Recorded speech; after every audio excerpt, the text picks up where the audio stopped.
ഒരാളെ നമുക്ക് കൊല്ലണമെങ്കിൽ അതിലേറ്റവും നല്ല മാർഗമെന്ന് പറയുന്നത് അയാളെ സ്നേഹിക്കുക എന്നുള്ളതാണ്. നമ്മൾ ഈ പണ്ട് ആൾക്കാർ പറയുന്നത് കേട്ടിട്ടില്ലേ, സ്നേഹിച്ചു കൊല്ലുക എന്നുള്ളത്. അത് ശരിക്കും സത്യമാണ് കേട്ടോ. നമ്മളൊരാളെ ആത്മാർത്ഥമായി സ്നേഹിക്കുന്നു എന്ന് അയാളെ ധരിപ്പിക്കുക, മറ്റാർക്കും നൽകാൻ കഴിയാത്ത നല്ല നല്ല നിമിഷങ്ങളെ സമ്മാനിക്കുക, നല്ല ഓർമ്മകളെ സമ്മാനിക്കുക. നമ്മൾ ഈ കൊടുക്കുന്ന ഓരോ നിമിഷവും ഓരോ ഓർമ്മകളും ചിലപ്പോൾ അയാളുടെ ജീവിതത്തിലെ ഏറ്റവും സുന്ദരമായ നിമിഷത്തിലൂടെ ആയിരിക്കും കടന്നു പോവുക.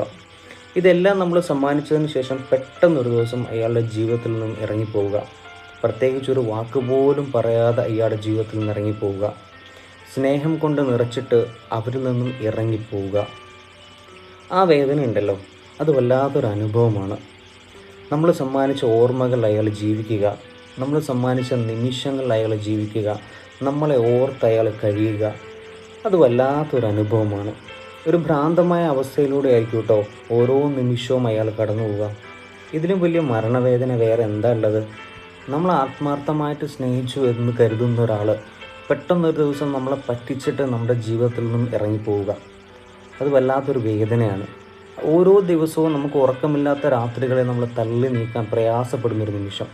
ഇതൊക്കെ തന്നെയാണ് കേട്ടോ മരണവേദനയേക്കാൾ സമാനമായ വേദനകൾ. നമ്മൾ കേട്ടിട്ടില്ലേ, ലോകത്ത് സ്നേഹം കിട്ടാതെ ആത്മഹത്യ ചെയ്ത ഒരുപാട് ആളുകളുണ്ടാവും.